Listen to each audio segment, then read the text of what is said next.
हाँ, जैसा आप सभी जानते हैं कि आजकल जो है लंपी वायरस बीमारी जो है जो आमतौर पर हमारे जो गौवंश है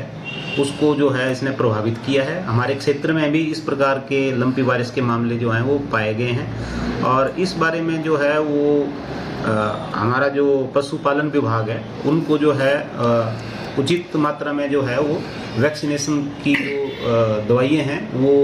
उपलब्ध हो गई हैं और जहाँ जहाँ इस प्रकार के लक्षण पाए जा रहे हैं जानवरों में उनका उपचार जो है वो किया जा रहा है। अभी जो है ये बीमारी है नियंत्रण में है और इस पर नज़र और जहाँ जहाँ ये मामले आ रहे हैं उनका उपचार किया जा रहा है। जैसे कि विदित है कि हिमाचल प्रदेश में पिछले कुछ लगभग 1 महीने से जो लंपी स्किन डिजीज है या लंपी चर्म रोग है उसके जो कुछ मामले सामने आ रहे हैं और ये जो ज़्यादातर मामले हमारे गौवंश में हैं, भैंसों में अभी तक इसका प्रकोप नहीं पाया गया है। जो हमारा ज्वालामुखी उपमंडल है उसमें अभी तक हमारे पास 1400 के करीब जो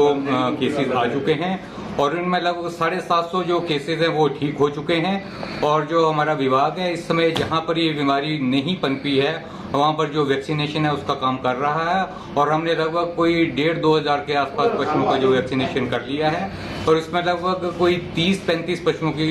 मृत्यु हो गई है। ये जो रोग है ये ज़्यादातर 3 फॉर्म में मिल रहा है। एक तो बिल्कुल माइल्ड सिम्टम है जिसमें पशु को हल्का सा बुखार आ रहा है और ज़्यादा कोई लक्षण शो नहीं कर रहा है। एक मीडियम लक्षण है जिसमें कि पशु को बुखार हो रहा है उसके साथ में लंगड़ापन आ रहा है और एक सीवियर केसेस है। सीवियर केसेस में जो एडवांस केसेस हैं कुछ ऐसे पशु हैं जो कि इम्यूनो कम्प्रोमाइज्ड हैं जिनका इम्यून सिस्टम वीक है तो उन पशुओं में ऐसा जो सीवियर लक्षण है वो पाए जा रहे हैं। उसमें निमोनिया और जो थ्रोम्बोसिस है ऐसे कुछ लक्षण पाए जा रहे हैं और जो पूरा बीमारी है उसका जो कोर्स ऑफ डिजीज है वो थोड़ा लंबा है। इसमें लगभग कोई